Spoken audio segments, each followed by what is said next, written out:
Perkenalkan,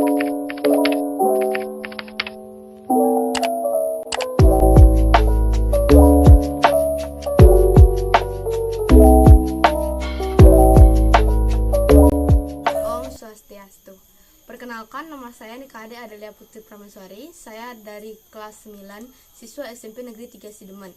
Di sini saya akan menjelaskan tentang persengketaan Pulau Sipadan dan Ligitan oleh Malaysia dan Indonesia.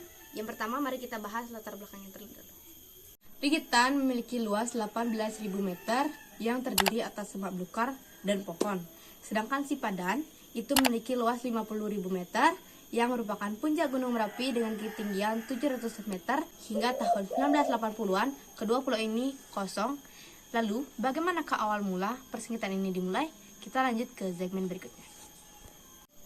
Bagi Indonesia dan Malaysia, kedua pulau ini memiliki arti yang sangat penting, yakni sebagai batas tegas antar negara.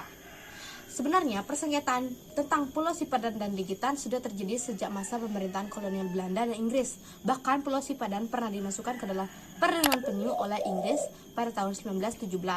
Namun, Belanda yang merasa memiliki kedua pulau ini juga menentang hal tersebut.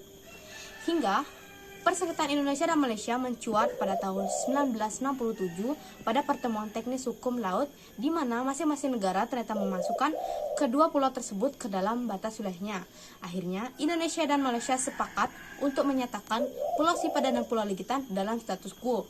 Namun, pengertian ini memiliki arti yang berbeda dari masing-masing negara. Pihak Malaysia membangun resort pariwisatawan yang baru yang dikelola oleh pihak swasta, karena pihak Malaysia menganggap kedua pulau tersebut tetap di bawah mereka selama persengketaan belum selesai dan sampai persengketaan selesai. Namun pemahaman Indonesia, kedua pulau tersebut tidak boleh diduduki atau ditempati sampai diputuskan siapa pemiliknya. Namun, pihak Malaysia membangun cottage yang siap untuk nanti pariwisatawan yang akan datang. Pihak Indonesia yang juga merasa memiliki kedua pulau tersebut segera mengirim protes ke Kuala Lumpur untuk agar diberhentikannya pembangunan di sana dengan alasan belum diputuskannya siapa pemilik dari kedua pulau tersebut. Namun pada tahun 1969 pihak Malaysia secara sepihak memasukkan kedua pulau tersebut ke dalam peta nasional mereka.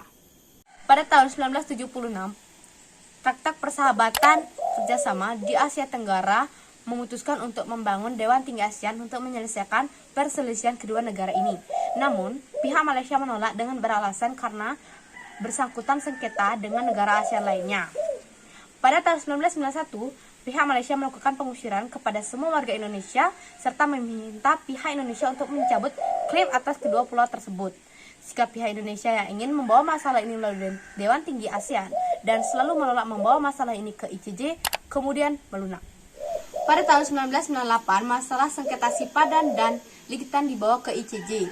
Kemudian pada hari Selasa, 17 Desember 2002, ICJ mengeluarkan keputusan tentang kasus sengketa Pulau Sipadan dan Ligitan yang dimenangkan oleh Malaysia.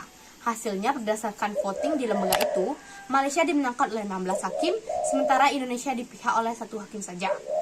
15 hakim itu tetap dari MI, sementara 1 hakim dari Indonesia dan 1 hakim dari pilihan Malaysia. Putusan tersebut berdasarkan bukti sejarah yang diterima oleh Mahkamah Internasional dari pihak Malaysia. Dokumen itu berisikan pihak Malaysia membuktikan bahwa Inggris yang lebih dulu menjajah Malaysia dan lebih dulu singgah di Pulau Sipadan Ligitan dan membangun mercusuar dan konservasi penyu. Sedangkan Belanda hanya singgah dan menjajah Indonesia. Pada akhirnya, lepasnya Pulau Sipadan dan Ligitan terjadi pada masa pemerintahan Megawati.